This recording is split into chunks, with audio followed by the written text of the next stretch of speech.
आज एक बेहद संवेदनशील, भयावह और रोंगटे खड़े कर देने वाले संदर्भित विषय पर हम एक पत्रकार वार्ता को आयोजित कर रहे हैं। हमारे साथ मध्य प्रदेश के पूर्व मंत्री और मध्य प्रदेश कांग्रेस कमेटी के अध्यक्ष माननीय जीतू पटवारी जी हैं। पहले मैं आग्रह करता हूं अपनी टीम से कि वो एक वीडियो प्ले करें, उसके बाद जीतू पटवारी जी इस विषय पर विस्तार से आप लोगों से चर्चा करेंगे।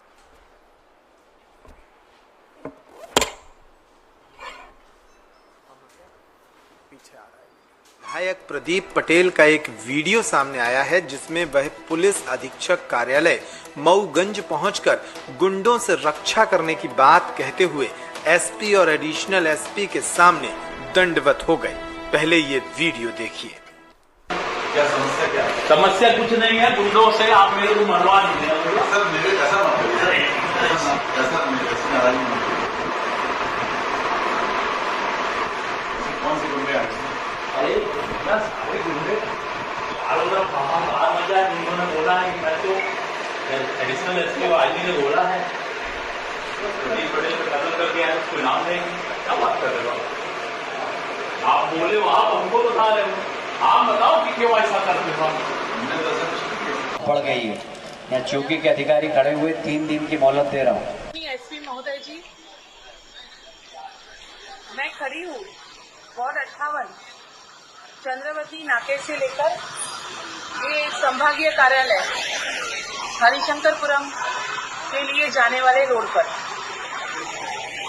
आपको मैं बताना चाहती हूँ कि हमारे आदरणीय मुख्यमंत्री महोदय जी ने सारे मध्य प्रदेश के अहाते बंद कर दिए गए हैं, लेकिन देखिए आपके राज्य में ये क्या चल रहा है। पूरी रोड पर ये पूरा रोड देखिए, अहाते ही अहाते आपको यहाँ पे नजर आएंगे। मुझे आश्चर्य होता है कि ये हमारे मुख्यमंत्री जी की जो मंशा है अहाते बंद करवाने की, आप इस पर क्या कार्रवाई कर रहे हैं? अगर आप इस पर कार्रवाई नहीं करते 7 दिन के अंदर, तो मैं आपके एसपी ऑफिस में आकर बैठ जाऊंगी। यहाँ पे जो हमारी बहनें हैं, यहाँ से निकलने में उनको शर्म आती है, उनको लज्जा आती है। ये रोड हमारे जनता के लिए डिनर के बाद वॉक करने के लिए लगा था कि बहनें हमारी निकलेगी, वॉक करेगी, लेकिन बहनें हमारी यहाँ पे शर्मा जाती है। यहाँ से निकलने में भी उनको कष्ट होता है। बच्चियाँ कोचिंग से आती है तो वो मुझे फोन करती है, कहती है कि यहाँ से कोचिंग के लिए निकलना भी मुश्किल है। ताई, आप बताइए आदरणीय एसपी महोदय, क्या आपके राज्य में ये सब कुछ होता रहेगा? मैं आपको फिर 7 दिन का समय दे रही हूँ।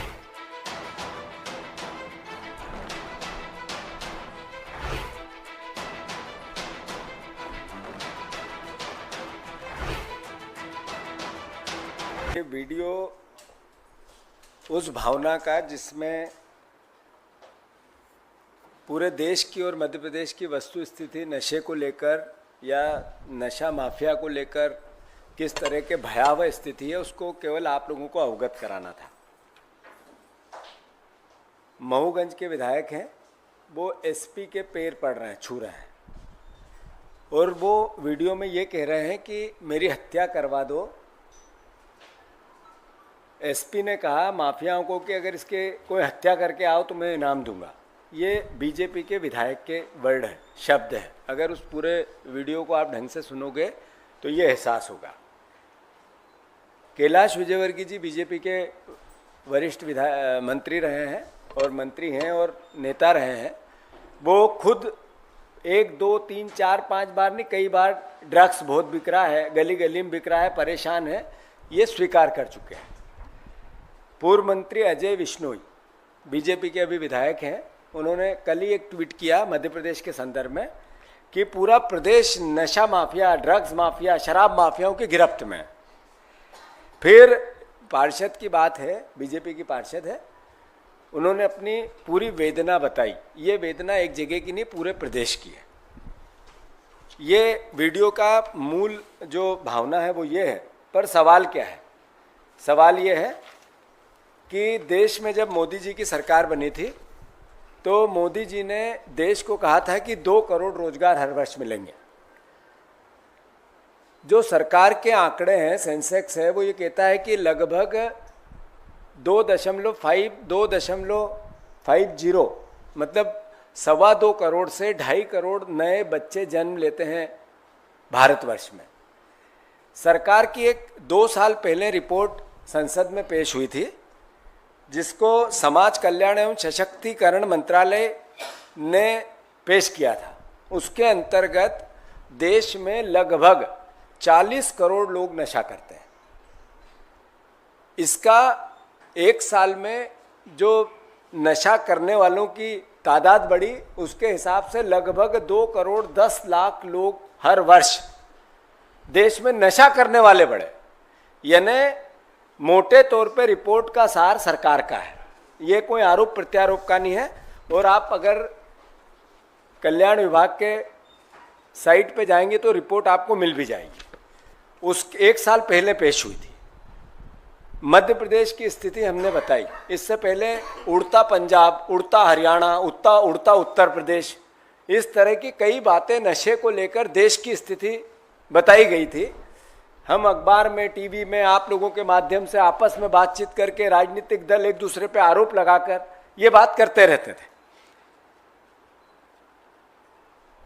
देश के प्रधानमंत्री ने 2 करोड़ रोजगार नहीं दिए, पर देश के प्रधानमंत्री ने 2 करोड़ नशा करने वाले युवा जरूर बढ़ा दिए। इसी 10 साल की सरकार का ये जो काम करने का तरीका है, या युवाओं के प्रति उनकी संवेदनशीलता है, उनके लिए अवसर प्रदान करने की बातें हैं, उससे इस बात का एहसास हुआ कि हर साल 2 करोड़ नए लोग नशा की गिरफ्त में आ रहे हैं। और नशा कौन सा? इतने प्रकार का नशा जिसकी दिल्ली, अभी आज या कल ही एक अखबार की रिपोर्ट थी कि यहां भी नशा पकड़ा गया। मतलब हर तरह का नशा, वो चाहे ये मेड्रोन हो, चाहे एमडी हो, चाहे स्मैक हो, चाहे अफीम हो, चाहे गांजा हो, चरस हो, डोडा चूरा हो, अलग अलग तरह के इतने नशे, सूखा नशा, जो बाटल में दवाइयाँ आती है उसका नशा पूरे देश में फैल चुका है। वो एक भी ऐसा राज्य जहां पर इस तरह के नशे की तादाद खासकर 20 साल 25 साल से नीचे के बच्चों में लगातार बढ़ती जा रही है। ये बात दिल्ली आकर क्यों कहना पड़ी? मध्य प्रदेश की घटना को दिल्ली से क्यों जोड़ा गया? इसलिए कि आंध्र प्रदेश में, आसाम में, छत्तीसगढ़ में, गुजरात में, हरियाणा में, बिहार में, झारखंड में, कर्नाटक में, महाराष्ट्र में, दिल्ली में, उड़ीसा में, पंजाब में, राजस्थान में, तेलंगाना में, उत्तर प्रदेश में, पश्चिम बंगाल में, जो भोपाल में रैकेट पकड़ा गया ड्रग्स का, उसके तार जुड़े हुए हैं। यानी पूरे देश में एक पंजाब उड़ता था, उड़ता पंजाब, जिसकी फिल्म बनी, जिसकी हमेशा एक तरह से आलोचना हुई, हम सब ने उसकी चिंता जाहिर की। फिर हरियाणा आया, फिर अब मध्य प्रदेश है। ये पूरे देश में इस तरह का जाल फैल गया। तो इसके लिए दोषी तो देश के प्रधानमंत्री है, उनकी सरकार है।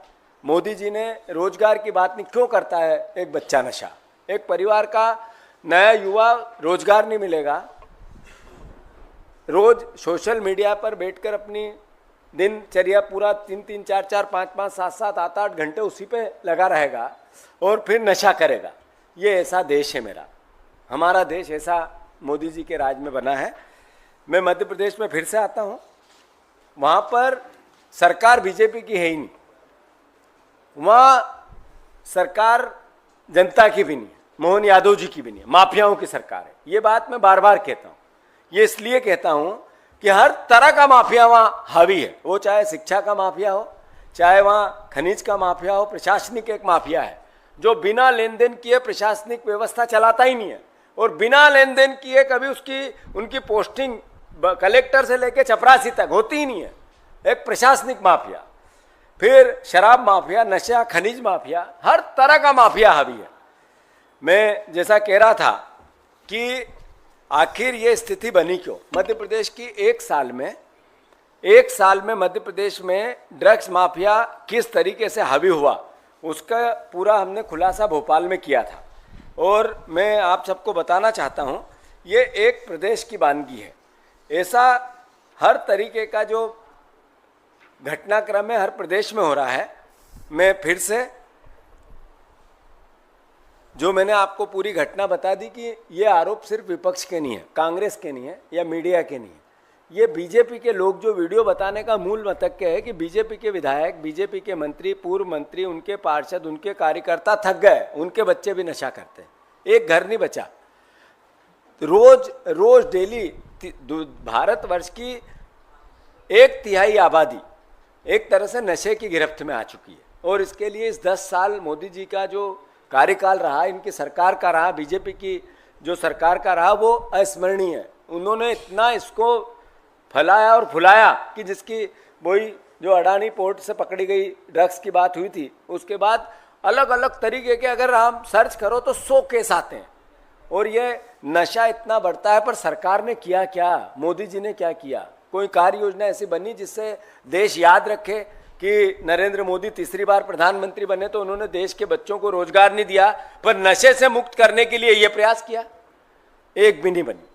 तो मूल भावना यही है कि हमारे सवाल है नरेंद्र मोदी जी से कि मध्य प्रदेश का जो घटनाक्रम हुआ उसमें स्पष्ट है कि एक उप मुख्यमंत्री है बीजेपी के, देवड़ा जी, उनका एकदम करीब राइट हैंड, उस पूरे नशे के 1800 करोड़ रुपए की 1900 करोड़ रुपए का नशे का कारोबार पकड़ा गया और उसके तार सारे प्रदेशों से मिले जिनके मैंने अभी नाम लिए। क्या मोदी जी भाषण ही करेंगे कि एक आध कभी राजनीतिक व्यक्ति को भी इसके लिए दोषी ठहराएंगे? एक राइट हैंड रोज रात दिन साथ चलता युवा मोर्चा का नेता, एक उप मुख्यमंत्री आपका उसके साथ है और मोदी जी मौन है, क्यों? आखिर मोदी जी को संज्ञान में नहीं लेना चाहिए कि मेरे सरकार का एक मुख्यमंत्री का एक करीबी आदमी इतने बड़े रैकेट में पकड़ा गया, बिना राजनीतिक संरक्षण के करता होगा वही काम? बिना राजनीतिक संरक्षण से इतना बड़ा कारोबार होता होगा? तो इसका मतलब है कि बीजेपी इसमें लिप्त है। नरेंद्र मोदी जी, अगर आप लिप्त नहीं हो, आपकी पार्टी नहीं है, तो आपने उप मुख्यमंत्री का इस्तीफा क्यों नहीं लिया? आज 10 दिन हो गए, 8 दिन हो गए, उस उप मुख्यमंत्री का इस्तीफा होना था या नहीं होना था? नहीं हुआ। और सफाई दी गई बीजेपी के अध्यक्ष द्वारा कि फोटो से कुछ होता है क्या? फोटो तो कोई भी किसी के एक फोटो से नहीं होता है, 2 फोटो से नहीं होता है, 4 वीडियो से नहीं होता है।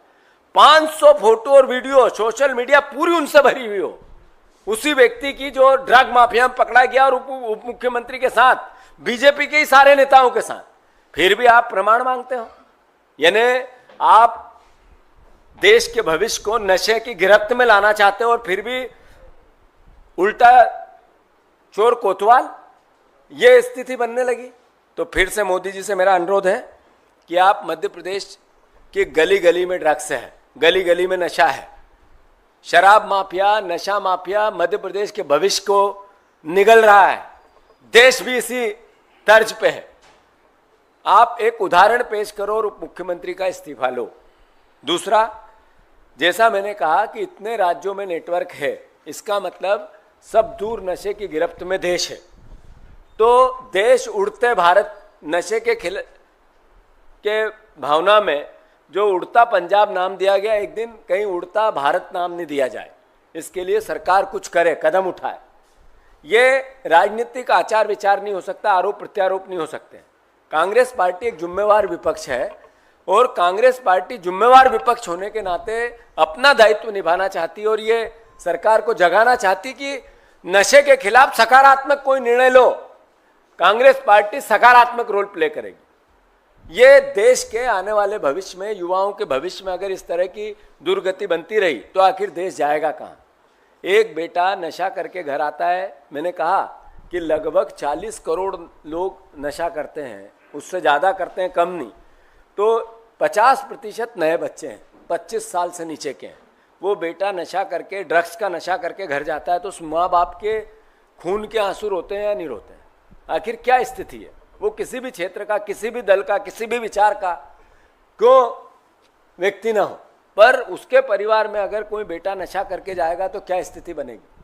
तो मैं मानता हूँ कि मोदी जी ने, सरकार ने इस पर कदम उठानी चाहिए। जो रिपोर्ट आई थी उसके बाद सरकार ने एक कदम नहीं उठाया, जो संसद में पेश जरूर हुई, भाषण थोड़ी देर के लिए हो गए, 1 घंटे के लिए, पर मुद्दा ये संसद के 4 दिन चले और सब इसमें सहभागिता बने और फिर अब कोई नया एक आयाम निकले, कोई एक नया विचार निकले और नशे के खिलाफ देश चले, उस तरह की रणनीति का था। पर मोदी जी ने इस गंभीरता को नहीं समझा, सरकार ने नहीं समझा।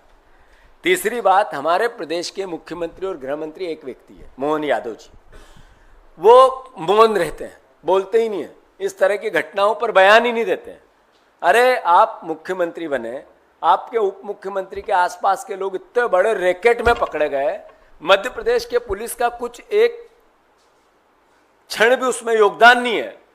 देश की जो नारकोटिक विभाग है, जो सरकार द्वारा संचालित नशे के खिलाफ संस्था है, उसने इस तरह की कार्रवाई की और मोहन यादव जी ने उस पर एक शब्द भी नहीं बोला। आपकी सरकार, आपका गृह मंत्रालय निकम्मा था जो इतना बड़ा काम चलता रहा और कुछ नहीं कर पाया। यहां से लोग आए, गुजरात से पुलिस आई और उन्होंने इस पूरे कांड का खुलासा किया। तो क्या आप उस मुख्यमंत्री का इस्तीफा नहीं मांगना चाहिए? उनको बर्खास्त नहीं करना चाहिए? और अगर उनको एक भी शब्द वो नहीं बोलेंगे तो फिर विपक्ष का दायित्व इस आवाज को उठाने का है कि नहीं? हमने भोपाल में भी उठाई, पूरे अलग अलग शहरों में भी, जिलों में भी उठाई और हम दिल्ली से भी ये बात करने आए हैं कि देश के प्रधानमंत्री जी, कांग्रेस को गाली देने से पहले 4 उंगली आपके पास आपकी तरफ होती है और प्रमाण हो गया उसका, एक उप मुख्यमंत्री उसका प्रमाण है। कुछ तो कार्रवाई करो, कुछ तो बोलो, कुछ तो कहो, कुछ तो बताओ ऐसा कि आप बोलते हो उसमें सच्चाई है। मैं प्रधानमंत्री जी से फिर से अनुरोध करता हूं कि नशे के इस पूरे घटनाक्रम में देश उड़ता भारत की ओर है और एक राज्य, वो चाहे पंजाब हो, चाहे आंध्र प्रदेश हो, चाहे असम हो, चाहे छत्तीसगढ़ हो, चाहे गुजरात हो, चाहे हरियाणा हो, चाहे बिहार हो, चाहे झारखंड हो, चाहे कर्नाटक हो, चाहे छत्तीसगढ़ हो, चाहे महाराष्ट्र हो, उड़ीसा हो, पंजाब, राजस्थान हो, एक भी राज्य इस नशे की गिरफ्त से बाहर नहीं है। इसका मतलब है देश की सरकार राज्यों की सरकार के साथ साथ फेल हुई है इस पूरे कांड में, इस पूरे घटनाक्रम में। तो मैं पूरे घटनाक्रम पर देश की सरकार की निंदा करता हूं और साथ ही साथ इस भावना को व्यक्त करता हूं कि देश की सरकार इसमें सकारात्मक पहल करे। मध्य प्रदेश में भयावह स्थिति है, वहाँ संज्ञान में ले यहाँ की पूरी व्यवस्थाएं और उप मुख्यमंत्री का इस्तीफा ले। धन्यवाद। आपने बीच में एनडीटीवी का भी एक वीडियो चलाया, मैं एनडीटीवी से ही हूँ, उसमें दिखाया गया था कि किस तरह से भोपाल के चौक चौराहों पर भी ये ड्रग्स मिल जाते हैं, आराम से मिल जाते हैं। लेकिन मेरा सवाल पटवारी जी ये भी है कि उसी में दिखाया गया कि इस ड्रग्स कारोबार का सर्वदलीय कनेक्शन भी है। मैंने देखा था कोई पाटीदार जी थे, उनका कांग्रेस से भी कनेक्शन है। तो हर दल में इस तरह की बातें, इसको कैसे टैकल किया? आपने मेरा पूरा वक्तव्य सुना है तो मैंने यही कहा कि इसमें सकारात्मक सोच के साथ कांग्रेस सहयोग करना चाहती है। ये उड़ता भारत, ये व्यवस्था बनेगी तो आखिर देश के भविष्य जाएगा कहाँ, जब राजनीतिक विचार क्या कर लेगा। जहाँ तक प्रश्न इस तरह के माफियाओं का, वो किसी भी दल से जुड़े हुए क्यों ना हो, किसी भी व्यक्ति से जुड़े हो क्यों नहीं हो, इससे कोई कॉम्प्रोमाइज़ नहीं हो सकता है।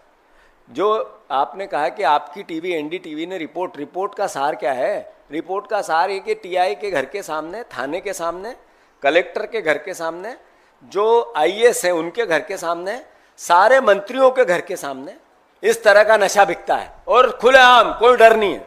तो आखिर जो हम बात कह रहे हैं उसकी गंभीरता क्या है? यही तो गंभीरता है कि ये हालात हो गए और ये हालात बनाने वाला कौन है?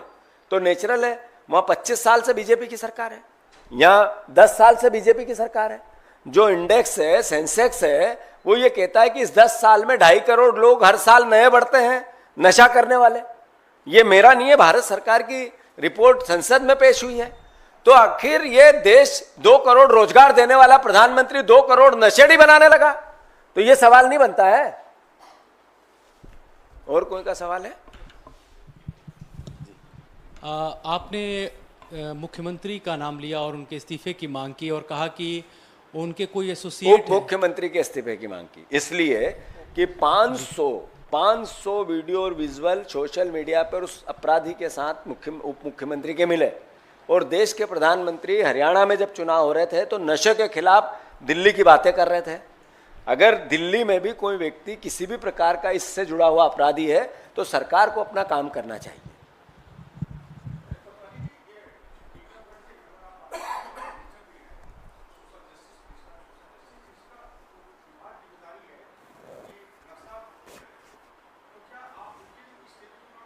फिर से बताएं, क्या है सवाल?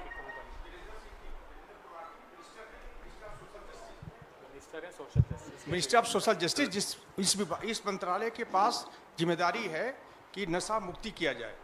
नहीं, बात ये है, तो बात ये रिपोर्ट पे अगर काम सही नहीं हो रहा है और लगातार नशा बढ़ रहा है तो दोषी तो नरेंद्र मोदी जी की ही सरकार है, बीजेपी की है, मंत्रालय ही है। ये निर्णय तो बीजेपी करे, मोदी जी करे। उन्होंने 2 करोड़ रोजगार देने का वादा था, भूल गए, है ही नहीं। उतने ही 2 करोड़ बेरोजगार हुए, ये भी चलो अपनी जगह हो गया, पर 2.5 करोड़ नशेड़ी, नशा करने वाला युवा हर साल बनाने लगा। तो ये भी तो मोदी जी का एक फेलिवर है, ये छोटा मोटा फेलिवर नहीं है, ये देश के भविष्य के साथ खिलवाड़ है। तो मैं मानता हूं कि ये बात हम सबको, मीडिया को भी और विपक्ष को भी और देश की जनता को भी, और मैं तो कहूं बीजेपी के लोगों को भी, जैसा मध्य प्रदेश में कर रहे हैं लोग बीजेपी के, लगातार आवाज उठा रहे हैं, ऐसा देश में उठानी चाहिए। आखिर भारतवर्ष हमारा है, देश हमारा है और देश सबसे प्रथम है, सबसे पहले है। तो इस भावना कहाँ गई बीजेपी की? जीतू जी, आपने जो बात की भोपाल ड्रग्स रैकेट के जो तार हैं वो देश के कई राज्यों से जुड़े हुए, उसमें आपने कर्नाटक का भी नाम लिया, वहां पर आपकी सरकार है, तो क्या आपकी सरकार कोई इस प्रकार पहल करेगी? आप खुद अपनी सरकार से मांग करेंगे, संपर्क किया है कि उसी बहाने कम से कम, चूंकि ये बहुत गंभीर मामला है, तो उसी बहाने इसकी तह तक जाया जा सके। एक और दूसरी बात, आप कह रहे हैं कि अगर आरोपी के साथ किसी नेता की तस्वीर है तो उससे ज्यादा और क्या प्रमाण चाहिए। तो दिल्ली में भी एक बहुत बड़ा ड्रग पेडलर पकड़ा गया, उसकी तस्वीरें कांग्रेस के नेताओं के साथ भी सामने आई। तो क्या उस मामले में कांग्रेस के उन नेताओं से भी पूछताछ होनी चाहिए? आप इसकी मैंने जैसा कहा आपको कि ये देश के भविष्य का सवाल है और ये राजनीतिक विचार से बड़ा एक सवाल है। मैंने ये भी कहा कि कांग्रेस इसमें सकारात्मक चिंता जाहिर कर रही है। देश की जो हालात है वो उड़ते भारत की ओर जाने लगी है। तो 10 साल में नरेंद्र मोदी की ही सरकार थी, 25 साल में बीजेपी की ही सरकार है, आखिर ये स्थिति बनी क्यों? और मैंने इस्तीफा एक फोटो पे नहीं मांगा, मैंने इस्तीफा पूरी सोशल मीडिया भरी हुई है, कम से कम 1000 वीडियो और फोटो मिल जाएंगे रोज दिनचर्या के, दिन रात खाने पीने के, बैठने के, साथ उठने बैठने के, समारोह में जाने के, और 1 साल की नहीं है, करीब लगातार 5-7 साल के घटनाक्रम है। तो इसलिए ये एहसास होता है कि ये साथ रहने वाला व्यक्ति बिना राजनीतिक संरक्षण से इतना बड़ा अपराध नहीं कर सकता था। ये सीधा मैसेज है। रही बात दिल्ली के संदर्भ में, मैंने कहा अपराधी अपराधी होता है। इस तरह के किसी भी केस में कोई भी किसी भी राजनीतिक विचार की सुरक्षा नहीं की जा सकती। तो ये सवाल राजनीतिक, आज हम प्रेस से जो बात कर रहे हैं राजनीतिक आरोप प्रत्यारोप की नहीं कर रहे हैं, देश के युवाओं के भविष्य की कर रहे हैं। आपने, मैंने 3 बार बोल दी, एक बार फिर दोहरा रहा हूं, महत्वपूर्ण ये है कि 2 करोड़ रोजगार देने थे, 2.5 करोड़ नशेड़ी बनने लगे। आखिर देश किस दिशा में है? धन्यवाद। इसमें एक स्पष्टीकरण और जो आपने प्रश्न पूछा है, 2022 में यही हरीश आंजना ड्रग्स के रैकेट में पकड़ा गया है 2022 में, और वो उसमें उस केस में जमानत हुई है। जो विधायक का हमने वीडियो चलाया है अध्यक्ष जी ने, उसका संदर्भ ये है कि उसने रीवा के आईजी रेंज को एक लिखित शिकायत की थी कि ड्रग्स का कारोबार मेरे जिले में बहुत बेतहाशा फैल रहा है। तो वो ये कह रहा है कि उस पत्र के बाद ये मैसेज उसके पास है कि वरिष्ठ पुलिस अधिकारियों ने कहा कि विधायक की हत्या करो और इनाम पाओ। ये खुद विधायक कह रहे हैं। तो एसिटिक एनहाइड्राइड, एल्प्राजोल पाउडर, स्मैक, चरस, गांजा जो आप बता रहे थे, उस चैनल की रिपोर्ट 72 घंटे का स्टिंग ऑपरेशन भोपाल में किया है, 72 आवर्स का, और चप्पे चप्पे पर ड्रग्स आसानी से उपलब्ध है। इसी बात की चिंता जीतू पटवारी जी ने व्यक्त की।